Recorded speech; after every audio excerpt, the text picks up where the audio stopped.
Hi guys! Welcome to Once Upon Anita. Today we're heading deep into the Appalachian Mountains to explore one of America's most infamous hauntings, the Bell Witch. If you've experienced something mysterious like this, or just enjoy scary stories, make sure to subscribe and share your experiences in the comments below. Or email me. I'd love to feature some of your stories in future videos. Alright, let's get into it.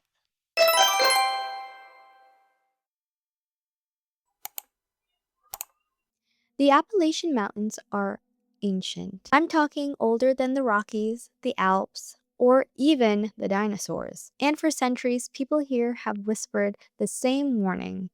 They say the Appalachians are alive. They don't just shelter you, they don't just surround you, but sometimes they speak to you. Long before the settlers, the Cherokee and other native tribes told stories of witches with stone skin, spirits that could steal your voice, and creatures that prowled the ridges. When settlers came, they brought their own fears: demons, curses, even wandering phantoms. Then came blood. The Civil War literally carved through these hills. Coal miners were buried alive in collapsed tunnels. Families lived in isolation, hardship passing down just like a curse. It's no wonder the land feels haunted. Some say the ground itself remembers. And nowhere is clearer than in one of America's most famous hauntings, the Bell Witch. So, the Bell Witch isn't just another ghost story, it's often called America's greatest haunting. Unlike many legends, this one is rooted in names, dates, and even eyewitness accounts so strange that skeptics struggle to dismiss them. It began in the early 1800s in a quiet farming community along the Red River of northern Tennessee. The Bell family had moved there from North Carolina. They were hardworking settlers who built one of the most prosperous farms in the region. John Bell, the patriarch, was respected in his church, known as a man of integrity and faith. By all accounts, the Bells lived a good life until the autumn of 1817. That year, John was out just working the fields when he saw something strange. At first glance, it looked like a dog, but as it came closer, he realized it had the body of a dog and the head of a rabbit. He raised his gun, fired. The creature vanished into thin air. Not long after, the Bells began hearing noises at night: scratching, gnawing, faint knocking on the wall. At first, they thought it was rats, but the traps, they didn't catch anything. The sounds grew louder and developed into chains dragging across the floor, wings flapping against the ceiling, even fists pounding into the doors. The children were the first to suffer. Betsy, the youngest daughter, was slapped across the face by unseen hands.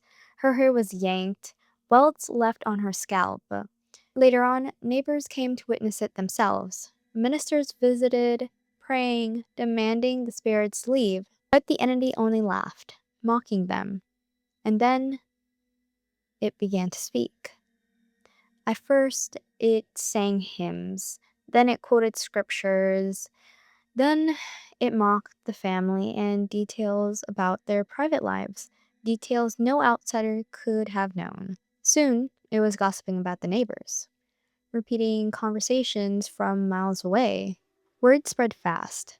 Curious locals traveled to the Bell farm to hear the disembodied voice for themselves. Some claimed the witch would recite entire sermons delivered the same day in distant churches.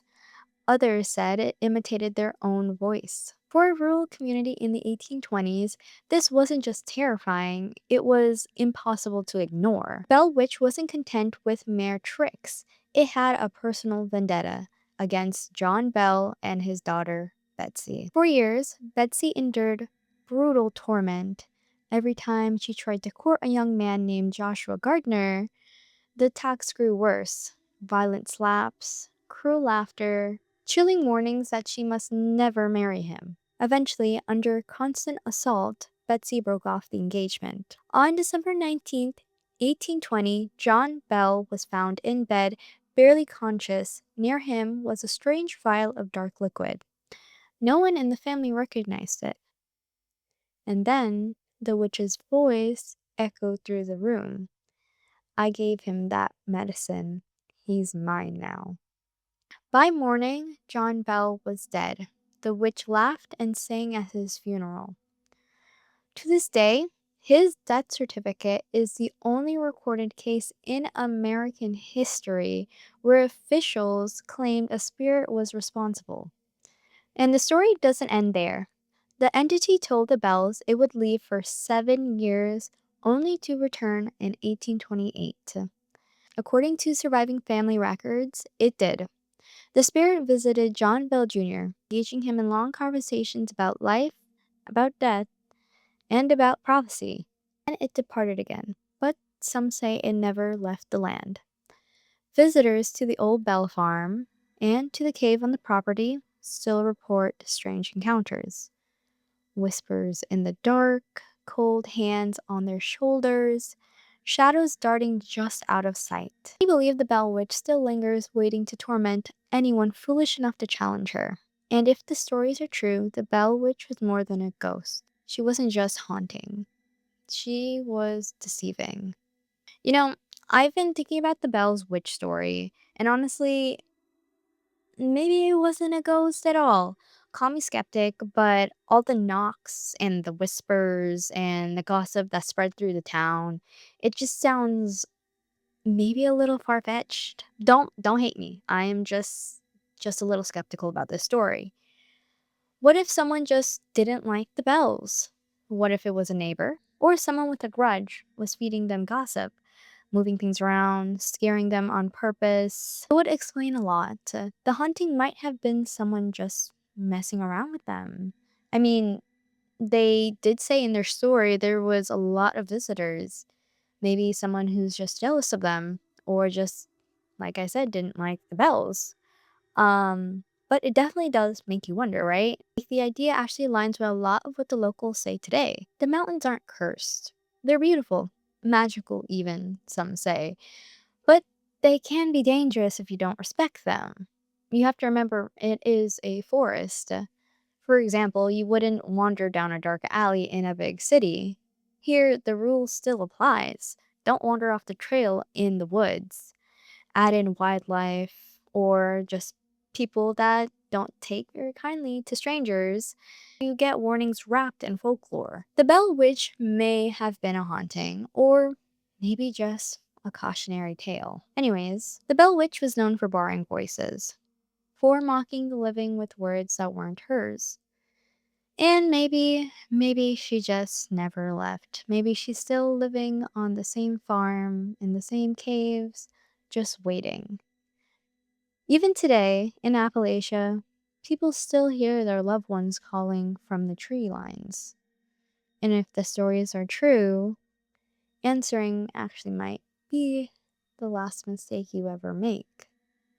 That's it for today's strange and haunting stories from the Appalachian Mountains. I hope it gave you chills just like it did for me. If you've ever experienced something strange like this, or just have creepy stories to share, leave it in the comments or email me. I'd love to feature them in some of my future videos. Thanks for watching, and don't forget to subscribe so you don't miss the next scary story. Stay safe and keep the lights on. Bye!